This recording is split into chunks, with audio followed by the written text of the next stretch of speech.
Very special edition of Truth Today with Gloria Thomas. I am Gloria Thomas and your hostess for this show, and I'm really excited about this show because my guest, I haven't known him a long time, but I can honestly say that he is my brother.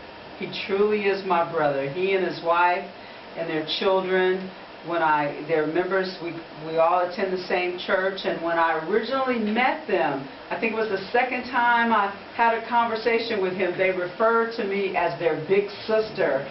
And I gotta honestly tell you that when he said that, my heart just swelled. I mean, it just overflowed with love, because in my heart, I love people. I really love people. And when people feel my love and they refer to me as big sister, auntie, or I just melt. I just melt. And so since that day, I can honestly say that his wife, his children, his grandchildren have truly entered my heart. They are there in a way that is inseparable.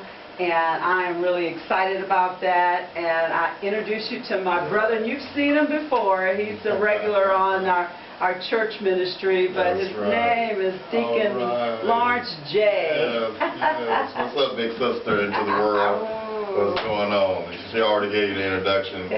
Believe me, every letter of the word that she said is real true. No. We love you as a big sister. No, yeah, you just don't know. I swell. I get misty-eyed. Yeah, that's how family's supposed to do. Exactly. Yeah. And love is something that you don't see, but you feel. Sure. You don't feel love.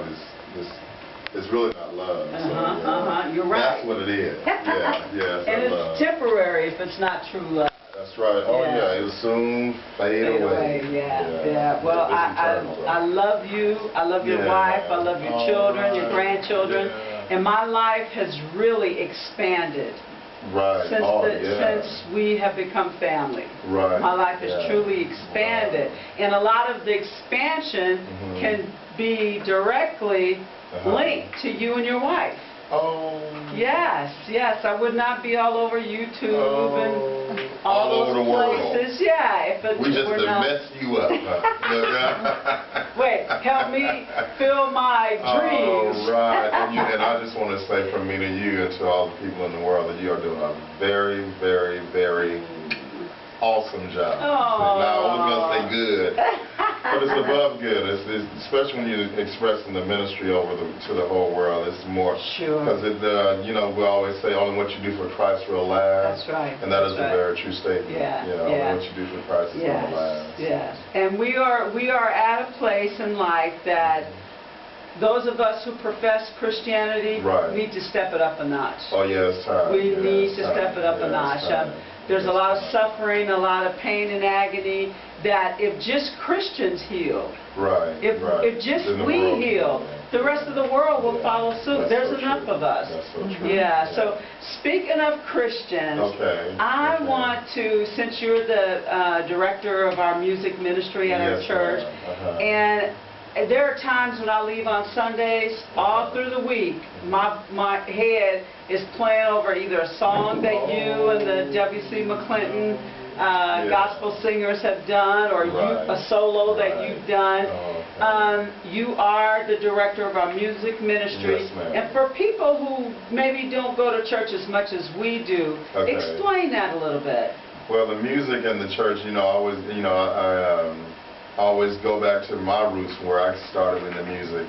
And I was raised up in the church, and so a lot of times, as a young kid and sitting in the church, and music is something that we're always going to listen to, no matter what it is. We have people that's viewing now that likes rock. We have people that's viewing now that like jazz. Also people that are viewing like R&B. And then there's also people that are into the gospel music. So music is something that's always going to be going on. And so, when you get in your car, the first thing comes on is the radio. Even if it's, news, they got jingles in the music, on the news, so music is something that's always going to continue on. And then the church, it's very important to have music because it ushers in the spirit. And so, when you get in the spirit, you get everybody on the one. You know how you used to when you go to the party, the DJ puts the music on and it just ushers in the party scene going on. So everybody comes in on one accord, and it's only because of the music that they're listening to. Because everyone is listening to the same thing at the same time, so the party's going on. But it's the same thing in church. You know, people think of church, you know, it's so dry, so dull, so dead. But that's not so. Nah. When we play the music in the ministry, it ushers in the same spirit that you would in the world. Now, our party's a little different than the church, though. You know, we eat fried chicken and, you know, cornbread and, you know, macaroni and cheese. So, soul food and soul spiritual food. And so that's the biggest difference. You know, we're not in there doing drugs in the church, you know. So a lot of things are banned from the church, but we still have the music that ushers in the spirit. You mentioned roots in the church and in music. Now, you had to have grown up on some very good music in order for you to blend the kind of sounds that you blend today. What are some of the people that you remember growing up that really, like, who did you listen to that in your spirit, young, you had to know you were one day going to be doing something with music. Because your talent's too big for you to just not getting into it. just to woke up one day with that. It's been a while. And you do have a big talent. I want to say that. You have a huge talent where music is concerned. So back when you were a little boy, who were you listening to that inspired you? Okay, my first recording was with James Cleveland. Wow. Yeah, the godfather of gospel music. And nobody has filled them shoes. And I'm telling you, for me, nobody has filled those shoes yet. And it was so miracle the way that I've seen him come in and do the music. Real quick, I'm going to cut out a lot of the stuff because due to the time, but I'm going to get to the point.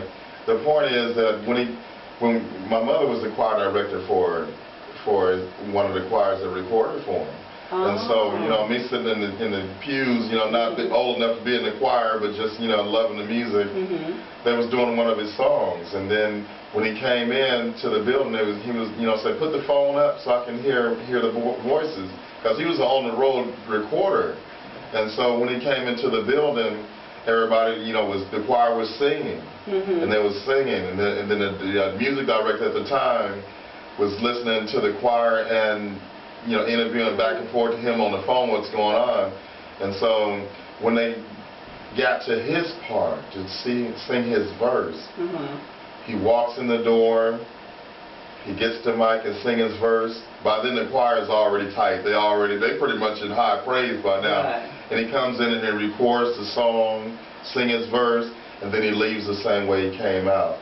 And that always stuck in my mind like, wow, that is awesome. And as a young kid to see that, my mind just went so far out into the music, you know, and that was my first opportunity.